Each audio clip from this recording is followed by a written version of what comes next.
चलिए जानते हैं आज के देश और दुनिया की सिलेक्टेड काम की और महत्वपूर्ण 50 बड़ी खबरों को सिर्फ 10 मिनट में। पर अभी तक आपने इस वीडियो को लाइक नहीं किया तो लाइक कर दीजिए।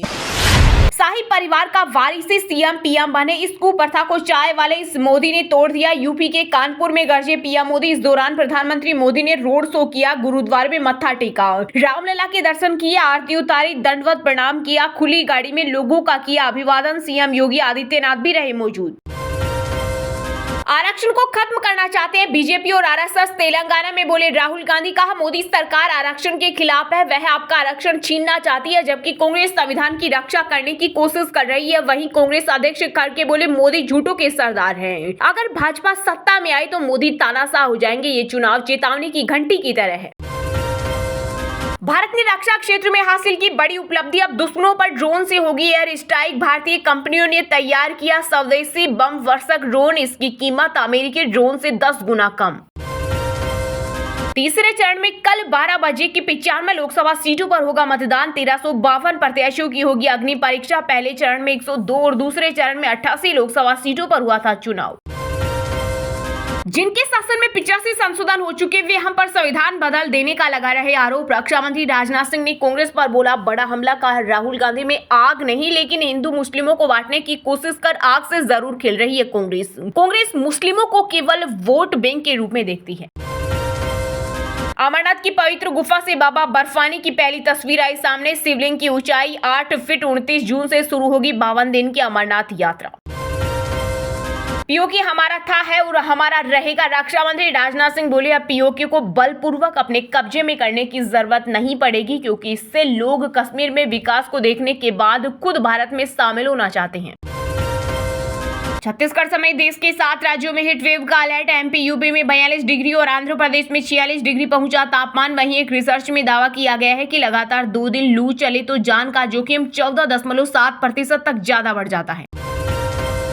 प्रधानमंत्री नरेंद्र मोदी आखिर दक्षिण से क्यों नहीं लड़ते लोकसभा चुनाव? कांग्रेस नेता पवन खेड़ा ने उठाए सवाल। का राहुल के पास उत्तर दक्षिण दोनों राज्यों से चुनाव लड़ने की हिम्मत।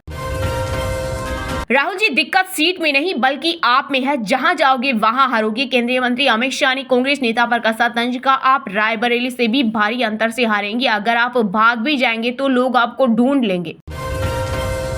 विमानन कंपनी एयर इंडिया ने बैगेज पॉलिसी में किया बदलाव। फ्लाइट में अब 15 केजी तक का सामान ही फ्री ले जा सकेंगे यात्री, पहले 20 केजी थी लिमिट। यूपी के इटावा में बड़ा हादसा टला। ड्यूटी के दौरान सो गया स्टेशन मास्टर, आधे घंटे तक हरी झंडी का इंतजार करते रही ट्रेन। नुपुर शर्मा टी राजा समेत हिंदू नेताओं की हत्या की साजिश रचने वाला मौलवी सूरत से अरेस्ट। 1 करोड़ रुपए की सुपारी ली, पाकिस्तान से मंगा रहा था हथियार। खुद को फकीर कहने वाले 15 लाख का सूट पहनते हैं कांग्रेस नेता जीतू पटवारी। का पीएम मोदी पर तंज। बोले जिन्होंने प्रधानमंत्री बनने के बाद कभी किसानों से चर्चा नहीं की और बिल गेट्स, अक्षय कुमार जैसे दिग्गजों को इंटरव्यू दे, वो कैसे फकीर हो सकता है? स्कूल में एसी का खर्च बच्चों के पेरेंट्स उठाए, मैनेजमेंट पर नहीं डाल सकते आर्थिक बोझ। दिल्ली हाईकोर्ट की नसीहत। का है यह सुविधा लेब स्मार्ट क्लास की तरह। कोविशील्ड लेने से आया heart attack. Bollywood actress Shreyas Talpade का दावा। बोले वैक्सीन लेने के बाद महसूस होने लगी थी थकावट। बजरंग पुनिया डोप टेस्ट न देने के कारण सस्पेंड। पेरिस ओलंपिक में जाने की उम्मीदों को लग सकता है झटका। वहीं सस्पेंड होने के बाद ओलंपिक मेडलिस्ट पुनिया ने दी सफाई। कहा मैंने कभी भी नाडा को सैंपल देने से नहीं माना किया। पाकिस्तानी नेता चौधरी फवाद हुसैन का राहुल गांधी की तारीफ करना चिंताजनक। रक्षा मंत्री राजनाथ सिंह ने कांग्रेस से मांगा स्पष्टीकरण। बोले भारत को अस्थिर करने वाला देश राहुल गांधी की तारीफ कर रहा, इस पर कांग्रेस को सफाई पेश करनी चाहिए। गुजरात के भरूच में पंजाब के सीएम भगवंत मान ने निकाला रोड शो। केंद्र को घेरते हुए बोले अरविंद केजरीवाल से डरती है मोदी सरकार। ये मेरा आखिरी चुनाव। वोटिंग से 48 घंटे पहले मध्य प्रदेश के पूर्व सीएम और कांग्रेस नेता दिग्विजय सिंह ने जनता से की भावुक अपील। कहा यह मेरे जीवन का आखिरी चुनाव है और आप यह तय करेंगे कि मैं इसमें कितना सफल हुआ।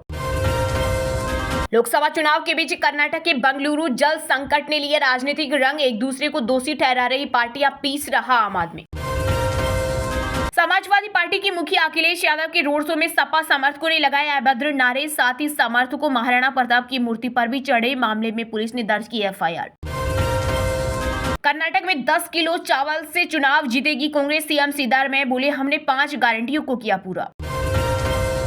एमपी के पूर्व सीएम शिवराज सिंह चौहान की सुरक्षा में चूक, विदिशा में जनसभा के दौरान मंच पर शख्स ने की माइक छीनने की कोशिश। चलिए अब जानते हैं जो आम आदमी के काम की और फायदेमंद खबरें हैं उनको विस्तार से, पर इससे पहले अभी तक आपने इस वीडियो को लाइक नहीं किया तो लाइक कर दीजिए। आरक्षण को खत्म करना चाहते हैं भाजपा और आरएसएस। तेलंगाना में बोले राहुल गांधी, कहा मोदी सरकार आरक्षण के खिलाफ है, वह आपका आरक्षण छीनना चाहती है, जबकि कांग्रेस संविधान की रक्षा करने की कोशिश कर रही है। वहीं कांग्रेस अध्यक्ष मल्लिकार्जुन खड़गे बोले मोदी झूठों के सरदार, अगर भाजपा सत्ता में आई तो मोदी तानाशाह हो जाएंगे, ये चुनाव चेतावनी की घंटी की तरह। जी हां, कांग्रेस नेता राहुल गांधी ने तेलंगाना के आदिलाबाद लोकसभा क्षेत्र में एक चुनावी रैली को संबोधित किया। इस दौरान उन्होंने भाजपा पर हमला बोलते हुए आरोप लगाया कि पीएम मोदी और आरएसएस आरक्षण के खिलाफ हैं, ये लोगों से आरक्षण छीनना चाहते हैं। राहुल गांधी ने दावा किया कि देश में चल रहे आम चुनाव दो विचारधाराओं के बीच हो रहे हैं, जिसमें कांग्रेस संविधान की रक्षा करने की कोशिश कर रही है, जबकि भाजपा आरएसएस गठबंधन इसे खत्म करना चाहते हैं। उन्होंने आगे कहा कि नरेंद्र मोदी जी आरक्षण के खिलाफ हैं, वह आपसे आरक्षण छीनना चाहते हैं। कांग्रेस नेता ने दावा किया कि पीएम के अलावा भाजपा नेता भी आरक्षण खत्म करना चाहते हैं। देश के सामने सबसे बड़ा मुद्दा आरक्षण को 50% से बढ़ाना है। राहुल गांधी ने जनसभा में कहा कि कांग्रेस ने अपने घोषणा पत्र में वादा किया है कि अगर पार्टी केंद्र में सरकार बनाती है तो वह 50% की सीमा को तोड़ देगी और कोटा 50% से अधिक बढ़ा देगी। वहीं पश्चिम बंगाल के मालदा में कांग्रेस अध्यक्ष मल्लिकार्जुन खड़गे ने पीएम मोदी को पिछले चुनाव में किए वादों पर आड़े हाथ लिया। खड़गे ने कहा, मोदी ने कहा था कि मैं विदेश में जमा काला धन वापस लाऊंगा और सबके खाते में 15 लाख जमा होंगे, किसानों की आय दोगुनी कर दूंगा, युवाओं को 2 करोड़ रोजगार दूंगा, लेकिन सभी वादों में कुछ नहीं हुआ। मोदी झूठों के सरदार हैं। खड़गे ने यह भी कहा कि देश में 45 साल में सबसे ज्यादा बेरोजगारी है, लेकिन उन्हें कोई चिंता नहीं है। कांग्रेस नेता ने कहा, अगर हम इसकी बात करते हैं तो वो कहते हैं कि कांग्रेस 2 भेस में से एक को गायब कर देगी। अगर हम महंगाई की बात करते हैं तो वो कहते हैं कि हम आपकी जमीन हड़प लेंगे। खड़गे ने कहा, अगर भाजपा सत्ता में आई तो मोदी तानाशाह हो जाएंगे, ये चुनाव चेतावनी की घंटी की तरह है।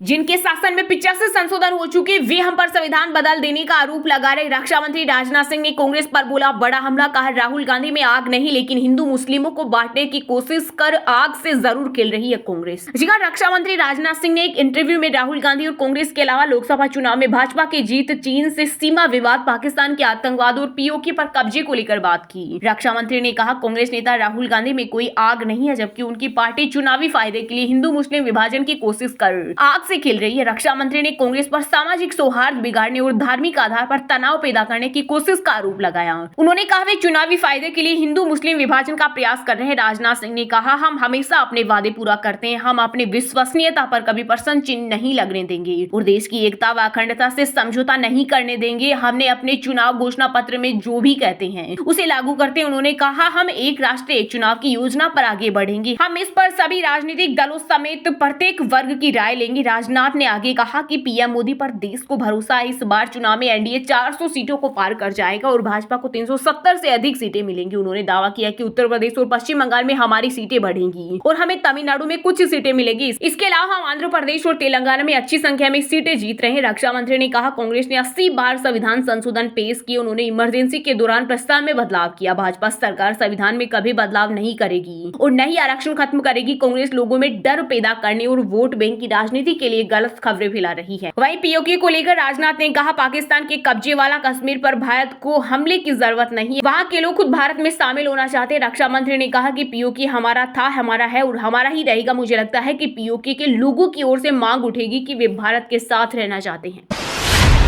शाही परिवार का वारिसी सीएम पीएम बने, लेकिन इस कुप्रथा को चाय वाला ने तोड़ दी। इटावा की रैली में विपक्ष पर गरजे पीएम मोदी। साथ ही इस दौरान प्रधानमंत्री ने पूर्व सीएम मुलायम सिंह को किया याद। शिवपाल की भी ली चुटकी, कहा दिल की बात जुबान पर आ गई। जी हां, प्रधानमंत्री नरेंद्र मोदी ने रविवार को इटावा में एक चुनावी रैली को संबोधित किया। इस दौरान पीएम ने मंच से पूर्व सीएम मुलायम सिंह को याद किया। इसके साथ ही शिवपाल यादव की चुटकी भी ली। मोदी ने कहा, नेताजी हमारे बीच है, लेकिन संयोग से उनके सगे भाई भाजपा को जीतने की अपील कर रहे हैं। उनके दिल की बात जुबान पर आ गई है। पीएम मोदी ने गांधी परिवार पर भी निशाना साधा और कहा कि शाही परिवार का वारिसी मुख्यमंत्री प्रधानमंत्री बने, लेकिन इस कुप्रथा को इस चाय वाला ने तोड़ दी। उन्होंने कहा, 5 साल पहले कांग्रेस का शाही परिवार चुनाव के समय मंदिर मंदिर घूम रहा था। कांग्रेस के शहजादे ने कोट के ऊपर जनेऊ पहन लिया था, लेकिन इस बार मंदिर के दर्शन बंद है। पीएम ने कहा, इतना ही नहीं, 500 साल बाद एक ऐतिहासिक पल आया। पूरा देश भव्य राम मंदिर बनने से खुश हुआ, लेकिन इन्होंने प्राण प्रतिष्ठा का निमंत्रण भी ठुकरा दिया। प्रधानमंत्री ने कहा, सपा कांग्रेस की बातें और वादे भी झूठ है, इनके नारे झूठे और नियत में भी खोट है। ये लोग लगातार झूठ बोलेंगे, उससे चाहे देश का, समाज का कितना ही नुकसान क्यों न हो। प्रधानमंत्री मोदी ने कहा 75 साल पहले जब देश के विद्वान लोग संविधान बना रहे थे, तब संविधान निर्माताओं ने कहा था कि धर्म के आधार पर आरक्षण नहीं होगा, लेकिन अब Sapa Congress SC ST OBC का आरक्षण छीनकर उसे धर्म के आधार पर बांटना चाहती है। इन्होंने कर्नाटक में रातों रात मुस्लिम जातियों को OBC घोषित कर दिया, फतवा निकाला कि कर्नाटक में जितने मुसलमान हैं सभी OBC हैं। PM ने आगे कहा भारत 1000 साल के लिए सशक्त हो, मोदी उसकी नींव तैयार कर रहा है। मोदी ये सब इसलिए कर रहा है क्योंकि मोदी रहे या न रहे, देश हमेशा रहेगा। प्रधानमंत्री ने कहा ये मोदी और योगी आपके बच्चों के भविष्य के लिए खप रहे हैं, जबकि सपा और कांग्रेस वाले अपने बच्चों के लिए, अपने बच्चों के भविष्य के लिए चुनाव लड़ रहे हैं। और हाँ दोस्तों, आज के मुख्य समाचार, बड़ी खबरें यही समाप्त होती है। आप हमें कमेंट करके बताना कि क्या सच में PM मोदी चुनाव जीतने के लिए कितना भी झूठ बोल सकते हैं। और हाँ, वीडियो को लाइक जरूर करना और अपने दोस्तों के साथ व्हाट्सएप फेसबुक पर शेयर करना और चैनल को सब्सक्राइब करके बेल आइकन को प्रेस कर लेना। मिलते हैं आपको कल देश दुनिया की बड़ी खबरों के साथ। बहुत बहुत धन्यवाद।